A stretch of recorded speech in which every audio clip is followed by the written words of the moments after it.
অনুষ্ঠান বাড়িতে ভেটকির পাতুরি তো সবাই খেয়েছেন, তবে আজ আমি বাড়িতে অনুষ্ঠান বাড়ির থেকেও দারুণ স্বাদের ভেটকির পাতুরি তৈরি করে নিলাম।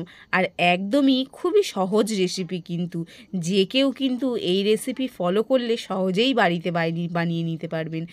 অনেকেই পাতুরি বানাতে চায় না বাড়িতে, কারণ পাতুরি বানাতে সবাই মনে করে ঝামেলা, তবে মাছটা কাটাই কিন্তু একটু ঝামেলা, তাছাড়া আর কিন্তু কোনো ঝামেলা নেই, একদমই সোজা। তো প্রত্যেকটা টিপস ফলো করলেই কিন্তু বাড়িতে খুবই সহজেই এই পাতুরিটা বানিয়ে নিতে পারবেন। তো আপনাদেরকে অনুরোধ করব আমার এই পুরো ভিডিওটা দেখার। এই পাতুরি দিয়ে কিন্তু এক থালা ভাত খাওয়া হয়ে যায়। তো চলুন এবার রেসিপির দিকে এগিয়ে যাওয়া যাক, কারণ অনেকক্ষণ কিন্তু বকবক করে ফেললাম। তো প্রথমেই এখানে একটা বড় সাইজের নিয়ে নিয়েছি ভেটকি মাছ। তো ভেটকি মাছটার সাথে একটু খেলা করে নিচ্ছিলাম। তারপরে ভেটকি মাছটাকে কিভাবে কাটবো সেই চিন্তায় কিন্তু আমার মাথা খারাপ হয়ে যাচ্ছিল। তারপরে অনেক কষ্টে কিন্তু ভেটকি মাছটাকে এইভাবে কেটেছি, ভেটকি মাছের ছালগুলোকে একদম খুব সুন্দরভাবে ছাড়িয়ে নিয়েছি। অবশ্য এই ভেটকি মাছ কাটাতে কিন্তু বরমশাই আমার সাহায্য করেছে, আমি একা কিন্তু এই ভেটকি মাছটা কাটতে পারতাম না।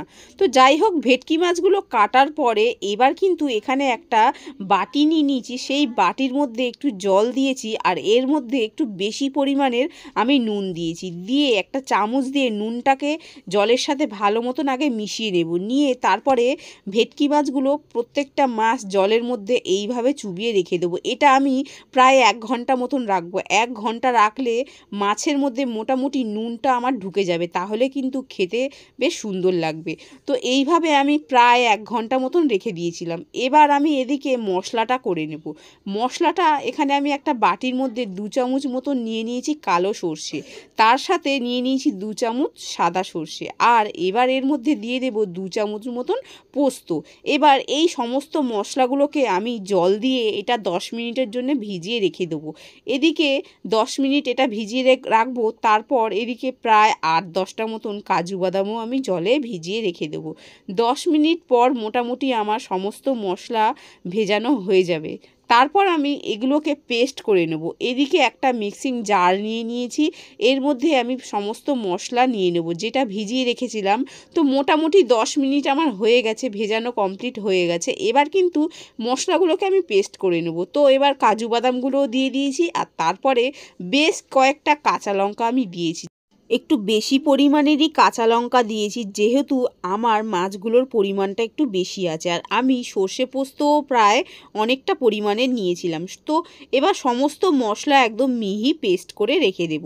এবার এদিকে মাছটা আমার প্রায় 1 ঘন্টা হয়ে গেছে। 1 ঘন্টা পর আমি মোটামুটি মাছটা থেকে ভালো মতন জলগুলো চেপে বের করে নেব, নিয়ে একটা প্লেটের মধ্যে দিয়ে এইভাবে টিস্যু দিয়ে মাছগুলো একদম শুকনোভাবে মুছে নেব, মাছের মধ্যে যেন কোনো জল না থাকে, তাহলে কিন্তু পাতুরিটা খেতে ভালো লাগবে না।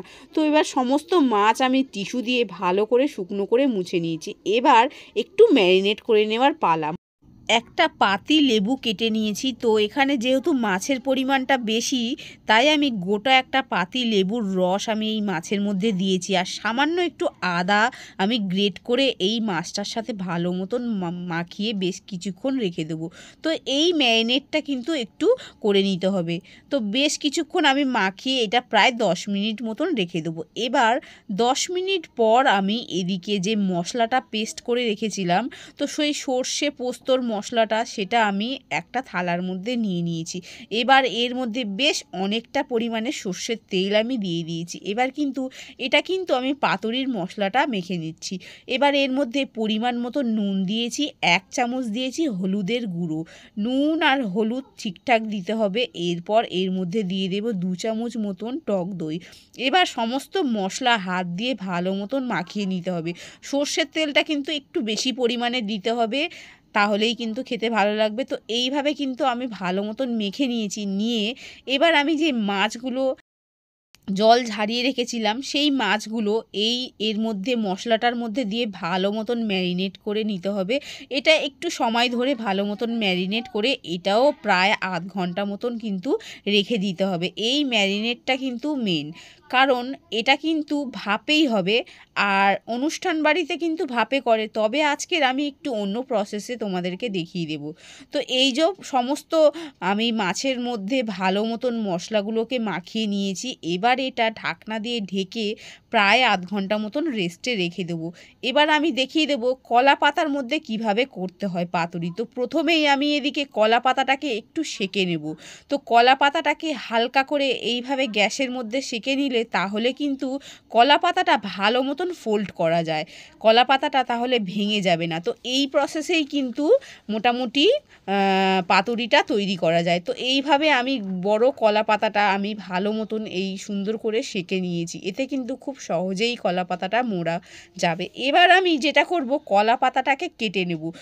এবার যেটা করতে হবে, কলা পাতার যে মাঝখানের শিরাটা আছে সেটাকে কিন্তু কেটে বাদ দিতে হবে।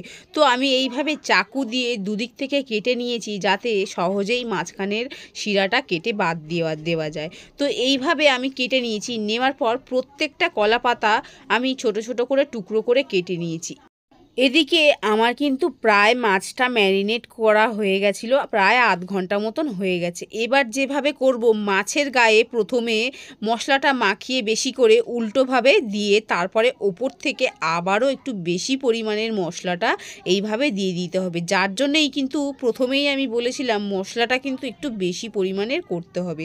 এবার এর মধ্যে একটা কাঁচা লঙ্কা চিড়ে দিয়ে সামান্য একটু সর্ষের তেল দিয়েছি। তারপরে এক পাশ থেকে ফোল্ড করে দিলাম, দিয়ে আবারও সাইড থেকে ফোল্ড করে দুপাশ থেকে আবার মুড়ে দিতে হবে। এটা কিন্তু আপনারা দেখে নিশ্চয়ই বুঝতে পারছেন যে আমি কেমনভাবে করলাম, এটা আর বলার কিছুই নেই। তো এইভাবে প্রত্যেক কটা পাতুরিই কিন্তু আমি সুন্দরভাবে সাজিয়ে নেব। আমি আবারও আর একটা করে দেখিয়ে দিচ্ছি। তো প্রথমেই মাছটাকে দিয়ে একটু বেশি পরিমাণের মশলাটা দিতে হবে। মশলাটা দিয়েই কিন্তু পাতুরিটা ভাতটা মেখে খাওয়া যায়, বেশ ভালোই লাগে। এবার এর মধ্যে একটা চেরা কাঁচা লঙ্কা আর সামান্য একটু সর্ষের তেল দিয়ে দিতে হবে। এতে এই পাতুরির স্বাদ কিন্তু দ্বিগুণ হয়ে যায়। ফোল্ড করাটা কিন্তু আপনারা ভালো মতন দেখে নিন, ফোল্ড করাটা খুবই কিন্তু সোজা। তো এইভাবেই আমি কিন্তু প্রত্যেক কটা বানিয়ে নিয়েছি, ফোল্ড করে নিয়েছি। তো আমি আরও আর একটা দেখিয়ে দিলাম ফোল্ড করাটা। আর আমি আজকের কিন্তু দড়ি দিয়ে বাঁধবো না, দড়ি ছাড়া কিভাবে করা যায় সেটা কিন্তু আপনাদের আজকে দেখিয়ে দিচ্ছি। আমি যেভাবে ফোল্ড করা দেখেছি সেইভাবেই কিন্তু আপনারা যদি ফোল্ড করেন তাহলে কিন্তু দড়ির প্রয়োজন হয় না। তো এইভাবে আমি সমস্ত পাতুরিগুলো খুব সুন্দর করে সাজিয়ে নিয়েছি কলা পাতার মধ্যে। এবার যেটা করব, এদিকে আমি একটা সসপ্যান বসিয়ে দিয়েছি। এদিকে সসপ্যানের মধ্যে অল্প পরিমাণে একটু তেল দিয়েছি, সর্ষের তেল দিয়ে এবার পাতুরিগুলোকে সুন্দরভাবে এইভাবে আমি কিন্তু বসিয়ে দিয়েছি। আর অনুষ্ঠান বাড়িতে যেটা করে পাতুরিগুলো একসাথে কিন্তু ভাবে দিয়ে বানায়, তবে আমি আজকে একটু তেল দিয়ে পাতুরিগুলো এইভাবেই কিন্তু আমি বানিয়ে নিচ্ছি। আর গ্যাসের ফ্লেমটা কিন্তু একদমই মিডিয়ামে রাখতে হবে। প্রায় 5 থেকে 7 মিনিট পর আমি পাতুরির ঢাকনাটা খুলে আমি এই পাতুরিগুলোকে এইভাবে উল্টে দেবো। এবার পাতুরিগুলো দেখে আপনারা বুঝতেই পাচ্ছেন যে সুন্দর ফুলেছে। এই ফুলে যাওয়া মানে ভেতরের মাছটা কিন্তু একদম সুন্দর সেদ্ধ হয়ে যাওয়া। তো এইভাবে প্রায় আরও 5 মিনিট পর আমি আবারও আর একবার উল্টে দেবো। তো এইভাবে কিন্তু প্রত্যেক কটা পাতুরি আমি খুব সুন্দরভাবে করে নেব। তো মোটামুটি আমার পাতুরি কিন্তু রেডি হয়ে গেছে। যেহেতু আজকের অনেকগুলো পাতুরি বানাচ্ছি তাই আমি ওদিকে আর একটা গ্যাসেও পাতুরি ভাজা বসিয়ে দিয়েছি। তো এদিকে আমার কিন্তু পাতুরি মোটামুটি রেডি হয়ে গেছে, একটা খুলে আপনাদের দেখিয়েও দিলাম। তো এই যে সমস্ত পাতুরি কিন্তু আমার খুব সুন্দরভাবে আমি তৈরি হয়ে গেছে। এবার সবগুলো মোটামুটি নামিয়ে নিয়েছি। এখন কিন্তু পাতুরির গন্ধে একদম ঘর মোমো করছে। দাঁড়াও দাঁড়াও, এখনও কিন্তু ভিডিও শেষ হয়নি, এখনই কিন্তু পালিয়ে যেও না, আগে দেখে যাও। আজকের কিন্তু এই যে পাতুরির সাথে নিয়ে নিয়েছি বাসমতি রাইস। এই বাসমতি রাইস দিয়ে পাতুরিটা জাস্ট ফাটাফাটি লাগছিল। তো আজকের আমার এই পাতুরির রেসিপিটা আপনাদের কেমন লাগলো সেটা কিন্তু অবশ্যই লিখে দিয়ে যাবেন। আর পারলে বন্ধুদের কাছে ভিডিওটা আমার শেয়ার করে দেবেন, আর ছোট্ট একটা লাইক করে দেবেন। ভেটকি মাছটা একদমই ফ্রেশ ছিল, দেখে সেটা আপনারা বুঝতেই পাচ্ছেন। সত্যি কথা বলতে ভেটকি মাছ দিয়ে এই পাতুরির গ্রেভিটা দিয়ে আর লঙ্কাটা দিয়ে ভাত মাখিয়ে খেতে না এত টেস্টি লাগছিল বলার মতন না। সর্ষের একটা দারুণ ঝাঁঝ লাগছিল, সর্ষের তেলের গন্ধ লাগছিল, আর কাঁচা লঙ্কার ঝাল জাস্ট ফাটাফাটি হয়েছিল। টাটা।